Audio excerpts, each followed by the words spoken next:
The colony of Curaçao and Dependencies was a Dutch colony from 1815 until 1828 and from 1845 until 1936. Between 1936 and 1948, the area was known as the Territory of Curaçao, and after 1948 as the Netherlands Antilles. With the proclamation of the Charter for the Kingdom of the Netherlands on 15 December 1954, the Netherlands Antilles attained equal status with the Netherlands proper and Suriname in the overarching Kingdom of the Netherlands. History. Under the terms of the Anglo-Dutch Treaty of 1814, the Netherlands regained control over its West Indies colonies, with the exception of Demerara, Essequibo, and Berbice. In the newly established United Kingdom of the Netherlands, these colonies were organized in the following way. As a cost-reducing measure, the three colonies were merged into a single West Indies colony ruled from Paramaribo, Suriname, in 1828.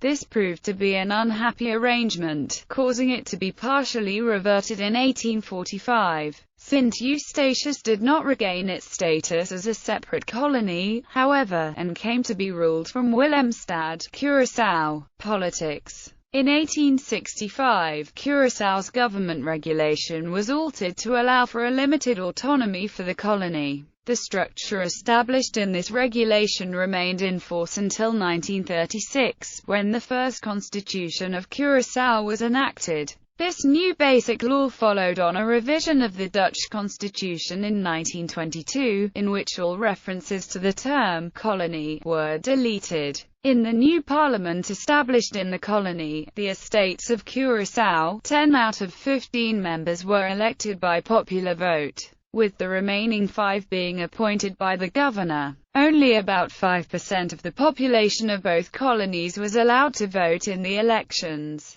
Gradual decolonisation. The reforms in the government structure of the colony until the Second World War were largely superficial, and thus Curaçao continued to be governed as a colony. This changed after the conclusion of the Second World War. Queen Wilhelmina had promised in a 1942 speech to offer autonomy to the overseas territories of the Netherlands and British and American occupation, with consent by the Dutch government, of the islands during the war led to increasing demands for autonomy within the population as well. In May 1948, a new constitution for the territory entered into force, allowing the largest amount of autonomy allowed under the Dutch Constitution of 1922. Among other things, universal suffrage was introduced. The territory was renamed to Netherlands Antilles as well. After the Dutch constitution was revised in 1948, a new interim constitution of the Netherlands Antilles was enacted in February 1951. Shortly thereafter, on 3 March 1951, the Island Regulation of the Netherlands Antilles was issued by royal decree, giving fairly substantial autonomy to the various island territories in the Netherlands Antilles. A consolidated version of this regulation remained in force until the dissolution of the Netherlands Antilles in 2010. The new constitution was only deemed an interim arrangement, as negotiations for a charter for the kingdom were already underway. On 15 December 1954, the Netherlands Antilles, Suriname, and the Netherlands acceded as equal partners to an overarching Kingdom of the Netherlands as established in the Charter for the Kingdom of the Netherlands.